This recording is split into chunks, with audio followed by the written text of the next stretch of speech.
Good morning everybody, my name is Osa and we are playing Farming Simulator 22 on Maypole Farm, and this is the latest revision to the map, which is currently in testing by Giants. Cavalier Roy was very nice and gave me a copy of this last weekend, which means I have got my way back to the beginning of May. I played through April. And as you can see, our grass field is ready to cut again. For the most part, the farm is exactly as we left it. All the equipment is as was, with extra hours on it. That, I believe, still has some liquid fertilizer in, yeah. I replaced the workshop trailer and shed that was there with this thing. Looks a little bit nicer. Over here, everything is pretty much as we left it. We didn't get the stony dirt texture, so that is what it is. I've put this back where it was, and we've changed to growing tomatoes, I think.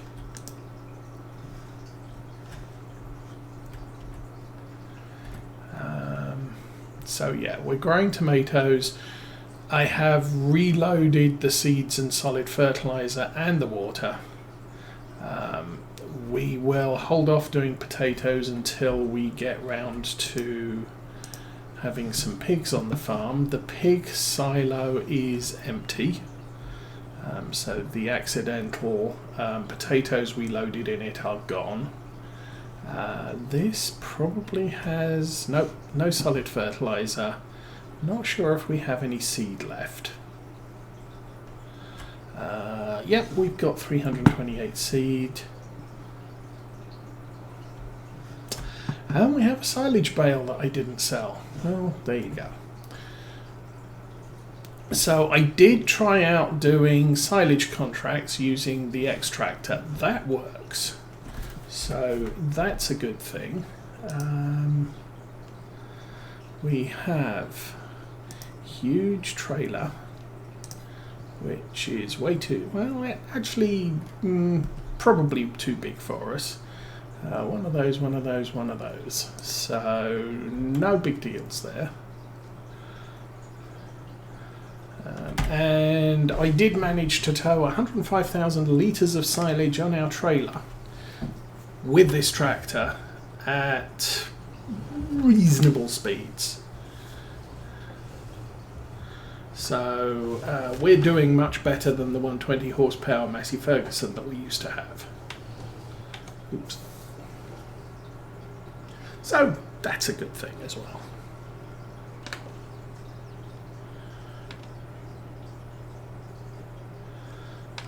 Now the thing is I have figured I probably need a very small tractor for a windrower. And the reason is because when I rode up the big contract field that I was testing, I ended up with too few silage bales. And I think that's because I was over-rowing the field. So in order to get around that, I think I need a windrower tractor and the baler on follow me, so I can bale as soon as the grass is rowed and I don't row it multiple times. Because as far as I'm aware, I do believe that you lose a little bit of grass product every time you row it or you ted it. But for our field, not too worried, this is pure income. So we'll just go with what we've got here. See through the trees, and I didn't quite make the turn like I wanted to. So the wooden posts in the hedges now have collision triggers. So if you want to drive through a hedge, you need to be very, very careful, or you'll get stuck.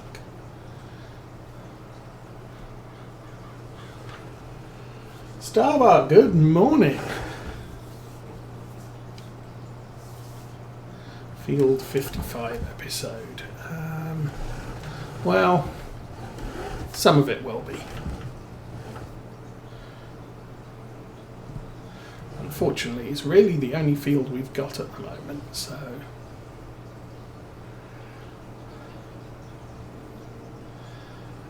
So yeah, as you can see, we're resetting the the yield values from precision farming, because I have not touched this field until today. All I did was I ploughed it. I did remember to lime it, and I think I sprayed it. Oh. Yeah, I didn't roll it. That's fine. But yes, this is our income source for the year. I've replanted the barley. That field on this game start was an oat field and wasn't actually available for harvest. It had already been harvested by the previous owner before I bought the land. Which is good, because all I had to do was mulch it, plough it. Oh, mulch it. Well, I planted barley in it, so that's where we happen to have been when we switched the maps over. The other change I have made is I changed the fence around my house. I had to put the mat back as a sleep trigger. But I decided to go for a different style of fence, just so that it looks nicer. And long hauler, good morning, welcome to episode 10. And as I was saying, this is the new version of this map, which is back in testing with Giants. I believe Cavalier Royce said that his previous release there was a problem with descriptions in the store or some such, and functionally there was nothing wrong with the map. So he's let me have access to it before it's available on the Giants mod hub. Visually it's pretty much mostly as we've seen before. The hedgerows are offset from the road.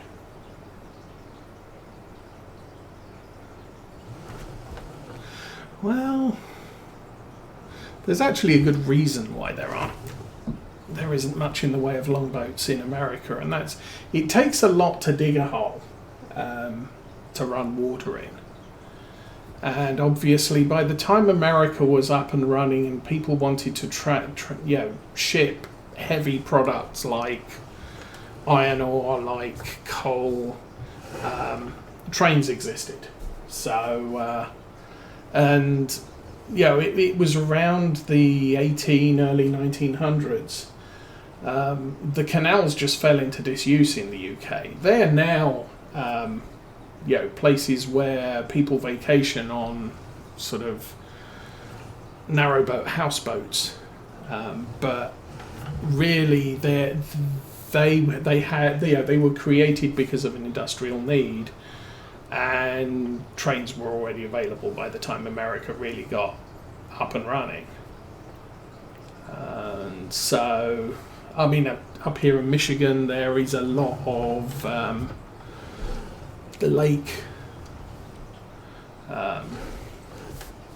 fun on lakes and rivers, but yeah, you're right, there's no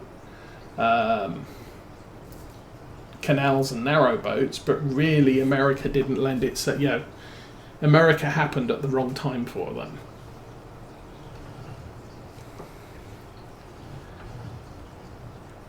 And of course the demand was to move lots of heavy materials, and at the time the only way to do it was on a boat pulled by a horse.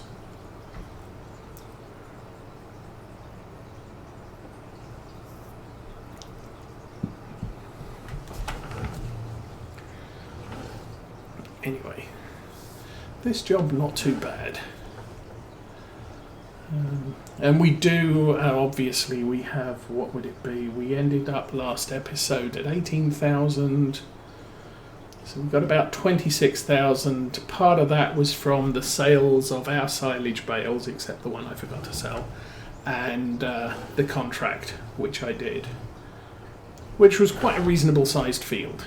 I think it took me 2 trips to get all the bales off it using our bale trailer. I did buy the extractor, and can't remember if I've bought a Ep10a yet. Yes, I did buy a Ep10a. Unfortunately, I think I got one that's a little bit too small. But that's not a tragedy, because balers themselves are, tedders themselves are fairly cheap, so it doesn't cost. We've already got the money. We could sell the tedder we've got and buy the next one up.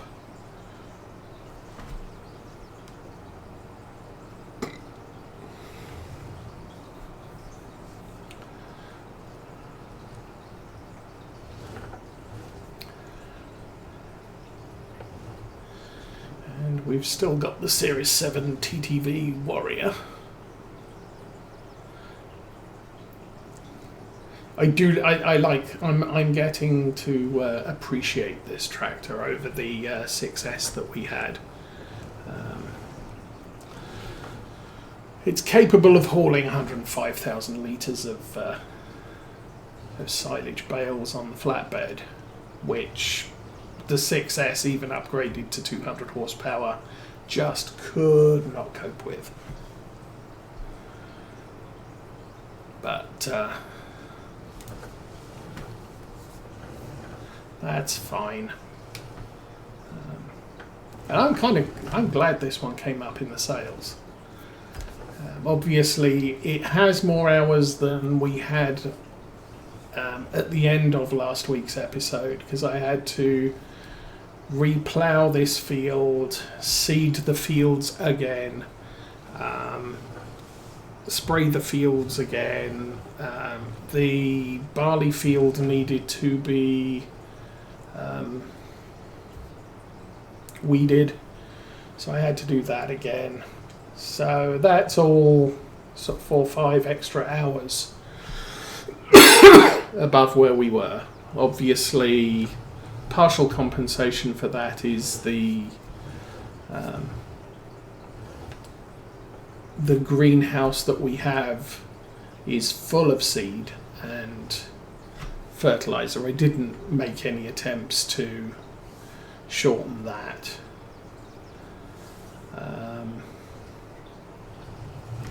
There was I'm pretty sure there was something else where it's sort of, it's not going to be exactly the same, but it's going to be close. Game stats are exactly where they were, obviously now, plus a couple of hours of playtime to get us where we had been.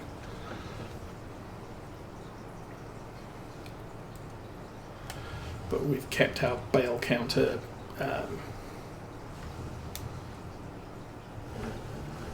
and work time stats, time played, that sort of thing.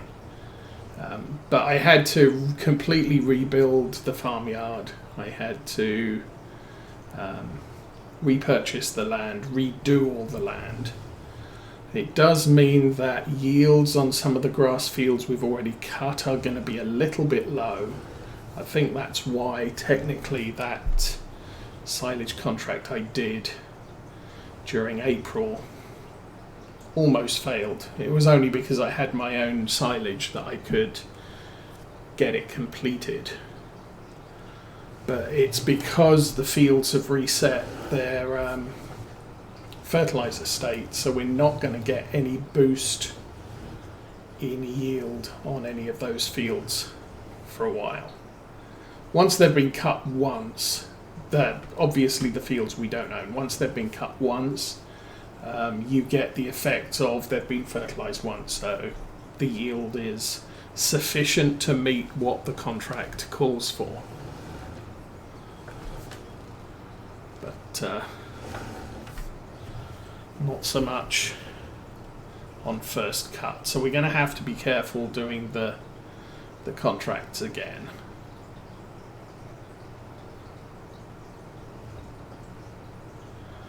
And sadly this mower doesn't row. However, I'm not averse to borrowing a big M and rowing the fields that way and making silage, because that we're pretty sure we're going to end up with exactly what we, at least exactly what we need to complete the contract, because we've done that before. And then after that, the second, third contracts on a field is going to be a lot more friendly, a bigger yield, and thus, or a greater yield, so thus more likely to be able to complete it.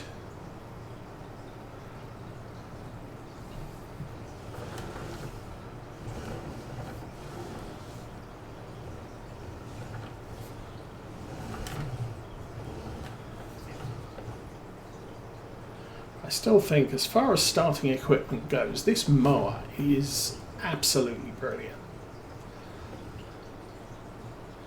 It's got I think it's getting on for about 8.4 meter working width,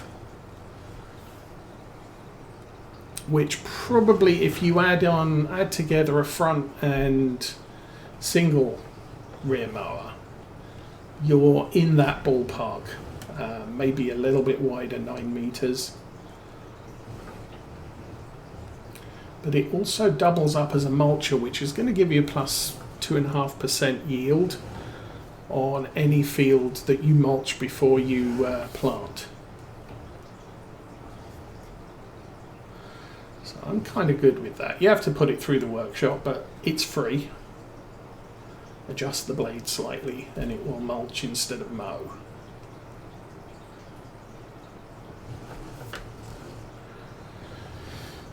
But it's obviously long term, it's of limited prospect. You're probably going to end up using something different later on.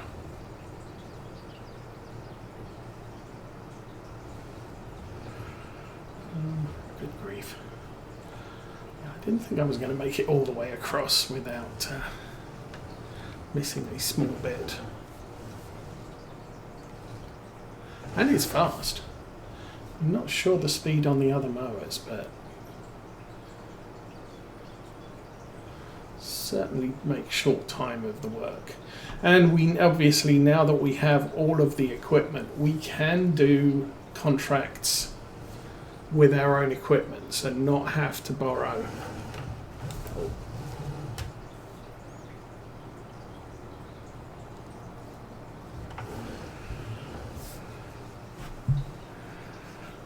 And I want to see if I can get a little bit tighter into that top left corner there as we're approaching it.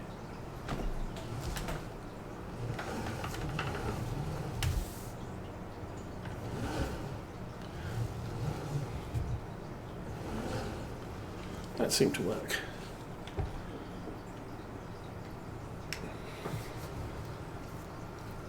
I don't know how close I got, but don't seem to have missed much.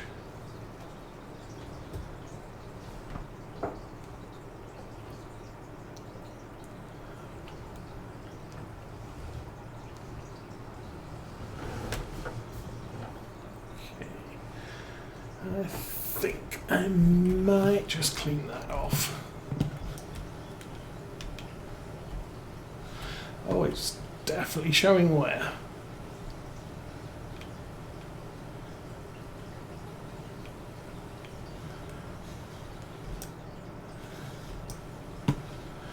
Yeah, that's looking good.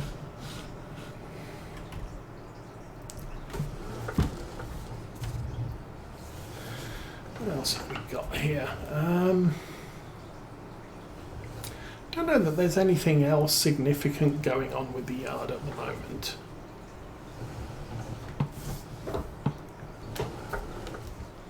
Oh, there's the tedder. A nice orange tedder. As I said, I probably should have got the bigger one.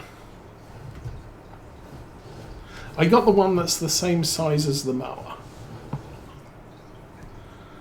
But I think in reflection, getting the larger model would have been better. Where do we go? Store. Tedders. Right there. So I picked up that one for 5,500. I could have gone at 6.1 meters, 9 meters, so 50% more. That one's the same as that one. That one is the same as the in-game one.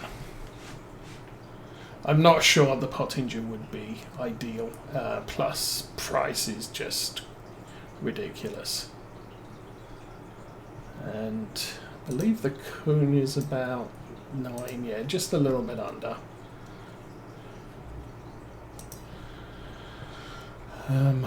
What else was I looking at? Oh, the other thing I was looking at.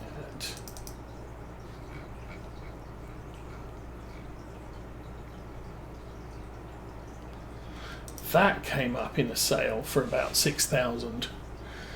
And I'm kicking myself for not buying it because I think we could have used that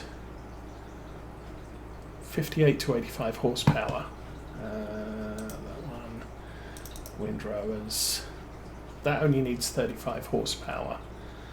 And I think our tedder only needs 60. So I could have used that. How big's our baler? Our baler's only 80. So having something with 80 horsepower might be something to consider, that we can start a mowing train. Oh, the tomatoes are blossoming or growing, whatever. Blossoming is flowers. Fruiting, I don't know. Let's make up some words.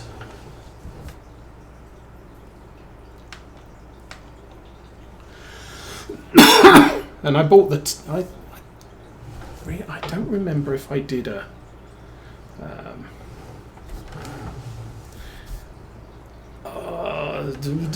tedding contract, hay contract yet. Oh, we don't turn this thing on, that's right.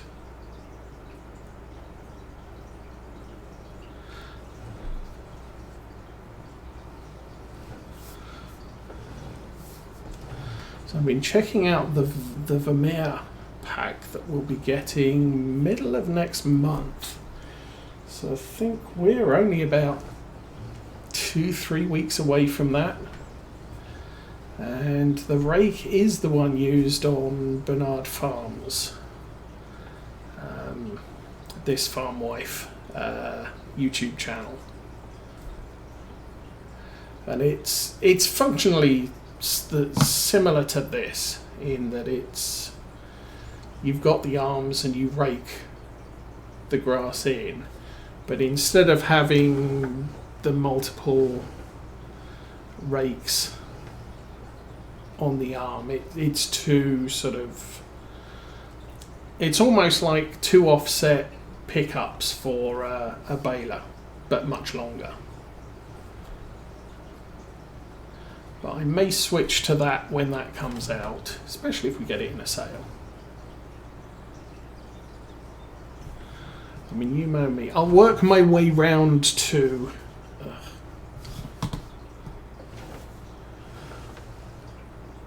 using stuff that comes out in a DLC pack, but I won't necessarily go out of my way to use it.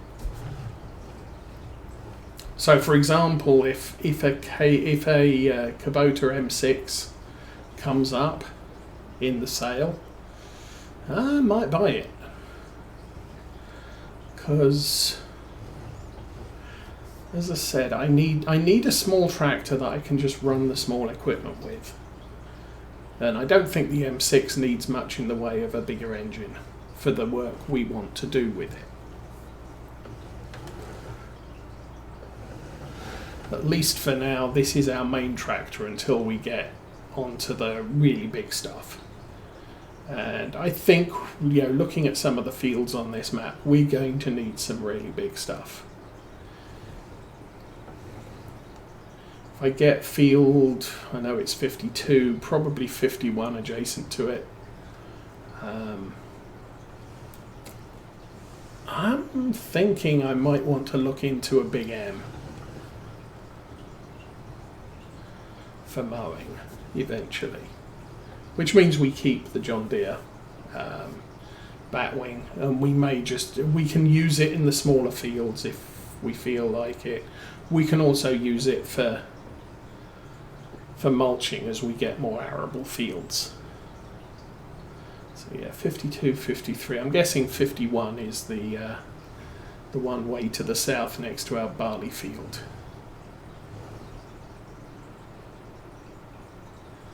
And the plan is, I think I'm going to end up probably buying all three of those fields. 51 I'll probably make arable because it looks like it has the better soil. But 52 and 53 I think are clay. So we'll just grow grass in them and the yield is what the yield is. But it does mean we can use them for feeding the cows when we get them. And the current plan, hopefully I can afford one of those fields before the end of the year. Although I think we're talking in the range of 170,000.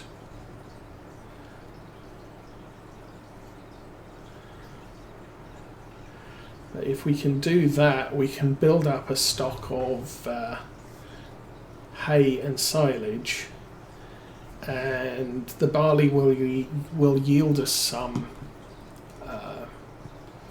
yellow stuff, straw, and we can actually get the cow feeding robot up and running, and probably buy a few cows to start off with.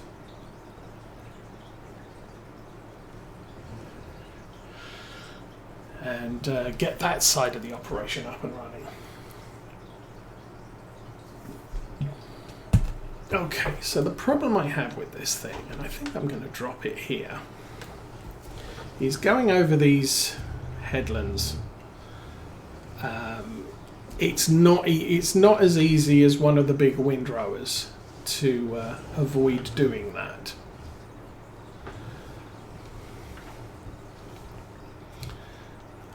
Because on the multi-vane windrows where you've got 4 or 6, when you pick up, the front ones will pick up, the middle ones are on a delay, and then the rear ones are on more of a delay. So if you just keep driving at a regular speed, you end up...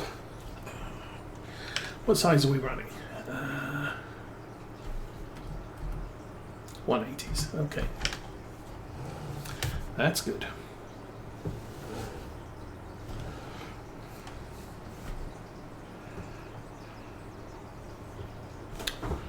Of course, we need to